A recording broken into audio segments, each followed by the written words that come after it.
India and the Arab world came together in New Delhi on January 30th and 31st, 2026 for the second India-Arab Foreign Ministers meeting, a gathering that quietly signaled how important this partnership has become for both sides. The meeting brought India's External Affairs Minister together with representatives of 22 Arab countries and the Secretary General of the Arab League. However, it is worth noting that three major Arab powers, Saudi Arabia, Qatar and the United Arab Emirates, were represented by their deputy or vice foreign ministers, not their foreign ministers. While still significant, the choice underlined scheduling and political priorities rather than disengagement. We meet at an important juncture where the global order is undergoing transformation for a variety of reasons. Politics, economics, technology and demography are all fully into play. Nowhere is this more apparent than in West Asia or the Middle East, where the landscape itself has undergone a dramatic change in the last year. This obviously impacts all of us and India as a proximate region. To a considerable degree, its implications are relevant for India's relationship with Arab nations as well. Multiple developments, each of considerable consequence, have taken place in Middle East, West Asia over the last few years. Many of them have reverberated well beyond the region.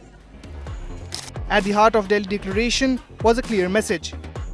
India and the Arab world want a broader, more structured partnership. Both sides highlighted their deep historical and civilizational links, strengthened by a massive Indian diaspora of over 9 million people living across Arab countries. The discussions went well beyond symbolism. Trade between India and Arab states now stands at over $240 billion, and ministers agreed this figure can grow further. Investment cooperation is expanding into renewable energy, infrastructure, startups, innovation, healthcare, agriculture, and digital technologies. Energy cooperation, including renewables and green technologies, remained a central pillar. Geopolitics featured prominently.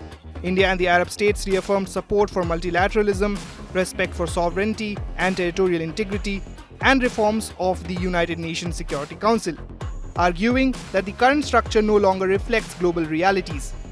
Both sides backed stronger South-South cooperation and coordinated positions at the United Nations. On regional conflicts, the declaration was detailed and unusually direct. On Palestine, both sides reiterated support for a sovereign Palestinian state based on 1967 borders and welcomed the Gaza ceasefire agreement reached in 2025. They called for unhindered humanitarian access and support UNRWA's continued operations. The declaration also addressed Lebanon, Libya, Sudan, Somalia, and Yemen, consistently emphasizing sovereignty, territorial unity, and opposition to external interference. On Yemen, both sides condemned Houthi attacks on maritime navigation and warned that instability in the Red Sea, Gulf of Aden, and Indian Ocean threatens global trade. Counterterrorism was another major focus. India and Arab states reaffirmed zero tolerance for terrorism, condemned cross-border terror, and raised alarm over terrorist misuse of drones, artificial intelligence, and digital platforms. Arab ministers strongly condemned the terrorist attack in Pahalgam, targeting Indian tourists, expressing full solidarity with India. Beyond security, the declaration mapped out an ambitious future calendar, from startup conclaves and space cooperation to agriculture, health, tourism, and cultural festivals.